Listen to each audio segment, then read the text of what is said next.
Assalamualaikum warahmatullahi wabarakatuh. Perkenalkan kami dari kelompok 6 yang beranggotakan Aditya Maulana, Ahmad Solihin, alias Safira akan mempresentasikan tentang struktur organisasi. Pendahuluan. Dalam konteks struktur organisasi perusahaan, terdapat dua jenis struktur yang sering dibahas, yaitu struktur organik dan struktur mekanik. Kedua struktur ini menggambarkan cara perusahaan mengatur dan mengelola hubungan antar bagian dalam organisasi, tapi dengan pendekatan yang sangat berbeda. Berikut penjelasan mengenai keduanya. Pertama, struktur organik. Struktur organik adalah tipe struktur organisasi yang fleksibel dan adaptif. Dalam struktur ini, hubungan antara anggota organisasi bersifat lebih informal dan tidak terlalu hierarki. Pengembalian keputusan lebih didorong oleh kolaborasi, partisipasi, dan komunikasi antara anggota tim. Struktur ini lebih cocok untuk perusahaan yang bergerak di industri yang dinamis dan membutuhkan inovasi serta kreativitas. Contoh struktur organisasi sama ada Netflix. Netflix memiliki struktur organisasi yang mengutamakan kebebasan dan fleksibilitas. Mereka memiliki budaya perusahaan yang sangat terbuka, yang mendorong karyawan untuk berkolaborasi dan berbagi ide tanpa batasan hierarki. Pengambilan keputusan di Netflix ini dengan tingkat desentralisasi yang tinggi, memungkinkan karyawan membuat keputusan yang berdampak langsung pada inovasi dan kemajuan perusahaan.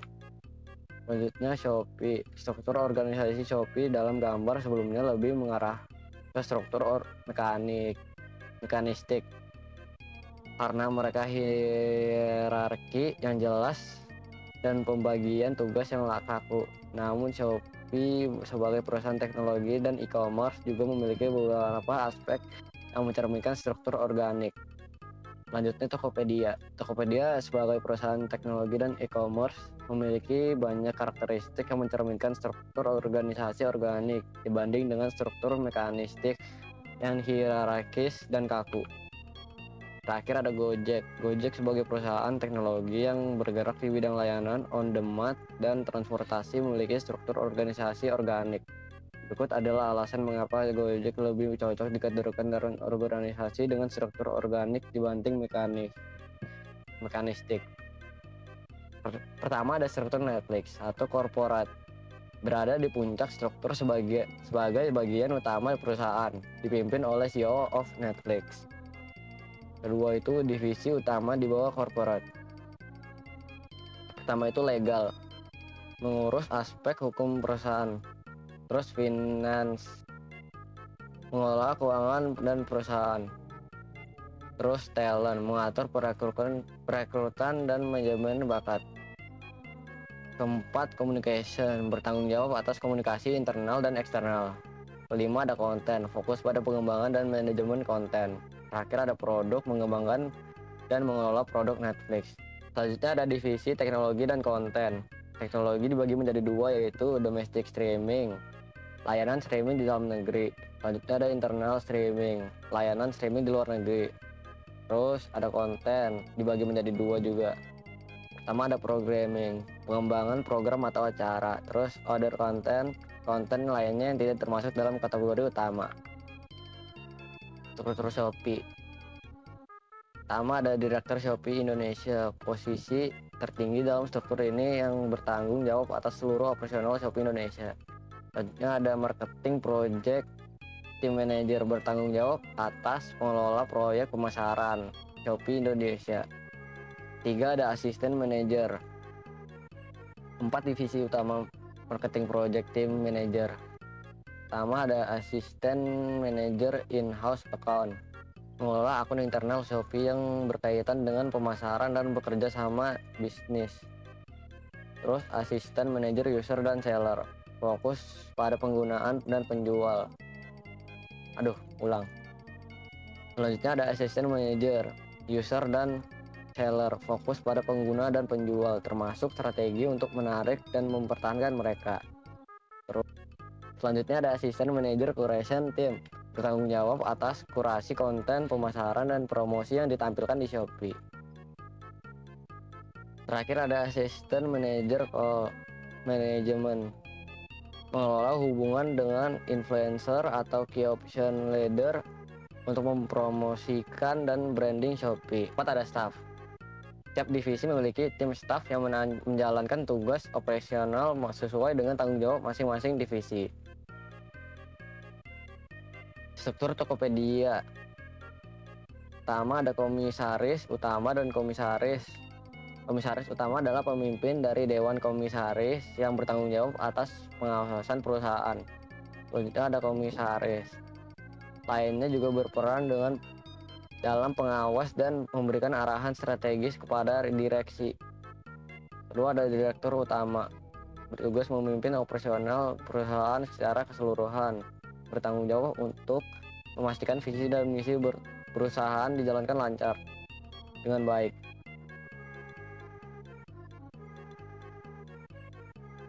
Kedua ada direktur utama, bertugas memimpin operasional perusahaan secara keseluruhan, bertanggung jawab untuk memastikan visi dan misi perusahaan dijalankan dengan baik. Tiga ada struktur di bawah direktur utama. Pertama ada direktur, kemungkinan bertanggung jawab atas aspek operasional umum. Kedua ada chief of staff, mengelola staf dan mendukung kinerja direktur utama dalam menjalankan kebijaksanaan strategis. Selanjutnya ada Chief Finance Officer atau CFO, bertanggung jawab atas keuangan dan perusahaan termasuk pengelola dana dan perencanaan keuangan. Terakhir ada Chief of HR, bertanggung jawab atas sumber daya manusia, rekrutmen, pengembangan karyawan, dan kebijaksanaan HR perusahaan. Selanjutnya ada divisi-divisi di bawah pemimpinan masing-masing. Setiap posisi eksekutif memiliki divisi yang mendukung fungsi kerja mereka. Pertama ada IT, mengelola sistem teknologi informasi perusahaan. Terus ada quality control, memastikan standar kualitas produk atau pelayanan. Selanjutnya ada desain, bertanggung jawab atas desain produk atau branding perusahaan. Terus ada finance, mengelola keuangan perusahaan, kemungkinan berada di bawah CFO. Terakhir ada customer service, menangani kepuasan pelanggan dan pelayanan purna jual. Selanjutnya ada legal, mengurusi aspek hukum dan regulasi yang berhubungan dengan perusahaan. Selanjutnya ada HRD atau Human Resource Development, mengelola sumber daya manusia termasuk pelatihan dan pengembangan karyawan. Selanjutnya ada konten, mengelola konten pemasaran dan media komunikasi perusahaan. Terakhir ada marketing, menjalankan strategi pemasaran dan promosi. Selanjutnya ada struktur Gojek. Paling atas ada direktur utama, memimpin dan mengawasi seluruh aktivitas perusahaan. Di bawah direktur utama ada manajer atau CEO di bidang IT, bertanggung jawab atas semua aspek teknologi informasi dalam perusahaan. Pemimpin karyawan di bidang IT yang mencakup 1. Programming, mengembangkan perangkat lunak atau sistem internal. Kedua ada web, pengelola situs web perusahaan dan sistem online. Selanjutnya ada manajer atau CEO karyawan front office dan pemasaran, mengelola operasional di bagian front office dan pemasaran.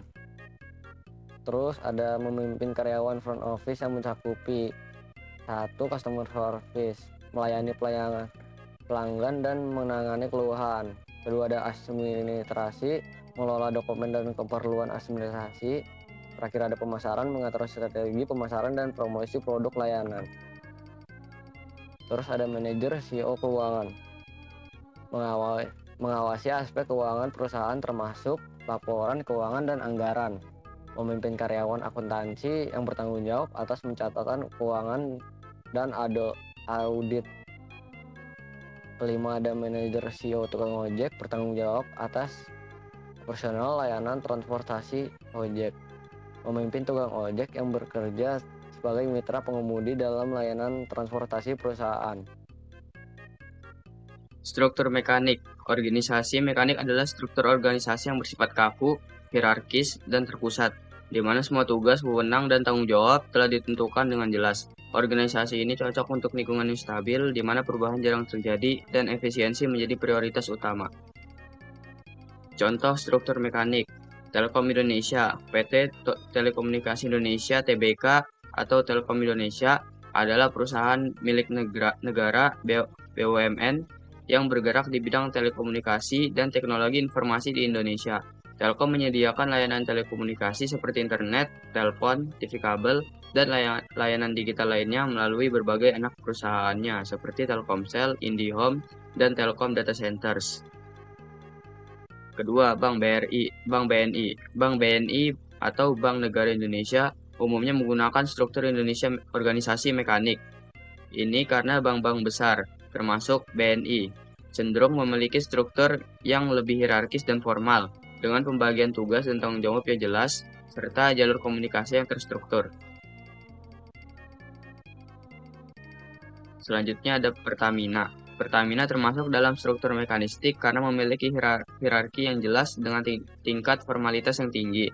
Sebagai perusahaan energi milik negara, Pertamina menerapkan sistem kerja yang sangat terstruktur, di mana setiap jabatan memiliki tugas dan wewenang yang spesifik. Yang terakhir, Honda. Honda juga menerapkan struktur mekanistik dalam organisasinya, terutama karena industri otomotif memerlukan efisiensi tinggi dan kontrol yang ketat terhadap kualitas produksi. Struktur Telkom Indo. 1. EVP Telkom Regional 3. Pimpinan tertinggi Regional 3. Memimpin keseluruhan operasional dan strategi Telkom Group di Regional 3, mengawasi infrastruktur, pemasaran, serta bisnis operasional di wilayahnya. 2. Deputi EVP Infrastruktur Telkom Regional 3. Wakil EVP yang bertanggung jawab atas infrastruktur jaringan di Regional 3. 3. Deputi EVP Marketing Telkom Regional 3. Wakil EVP yang bertanggung jawab atas pemasaran dan bisnis. 4. Engine Team. Tim teknis yang bertanggung jawab atas pemeliharaan dan pengembangan infrastruktur teknis. 5. GM Retail atau Wilayah Telekomunikasi. GM atau General Manager Retail bertanggung jawab atas operasional di berbagai wilayah dalam Regional 3. Yang kedua, struktur Bank BNI. Yang pertama ada rapat umum pemegang saham atau RUPS. Merupakan pemegang kekuasaan tertinggi dalam perusahaan yang mengambil keputusan strategis. Kedua, ada Dewan Komisaris berperan dalam mengawasi dan memberikan arahan kepada direksi. Ketiga, ada Dewan Pengawas Syariah bertugas memastikan bahwa operasional dan kebijakan perusahaan sesuai dengan prinsip-prinsip syariah. 4. Ada Direktur Utama bertanggung jawab atas seluruh operasional perusahaan dan membawa beberapa direktur. 5. Ada Direktur Bisnis Retail dan Jaringan, memimpin SUVP Bisnis Retail dan Jaringan. 6. Ada Direktur Bisnis SME dan Komersial, mengelola sektor bisnis kecil menengah dan korporasi. 7. Direktur Keuangan dan Operasional, bertanggung jawab atas keuangan dan operasional bank. 8. Direktur Kepatuhan dan Risiko, bertanggung jawab memastikan kepatuhan terhadap regulasi serta pengelolaan risiko. 9. Kantor Wilayah, kantor yang mengelola operasional di berbagai wilayah untuk mendukung kegiatan bisnis tingkat regional. 3. Struktur Pertamina. 1. Presiden Direktur. Presiden Direktor. Muhammad Sabran Fauzani sebagai pemimpin tertinggi dalam perusahaan. Dia bertanggung jawab atas keseluruhan strategi, kebijakan, dan operasional perusahaan. 2. Chief Internal Audit. P. Arya Hutama bertanggung jawab atas pengawasan dan audit internal perusahaan. Dia memastikan bahwa proses dan kebijakan perusahaan sesuai dengan standar dan regulasi yang berlaku.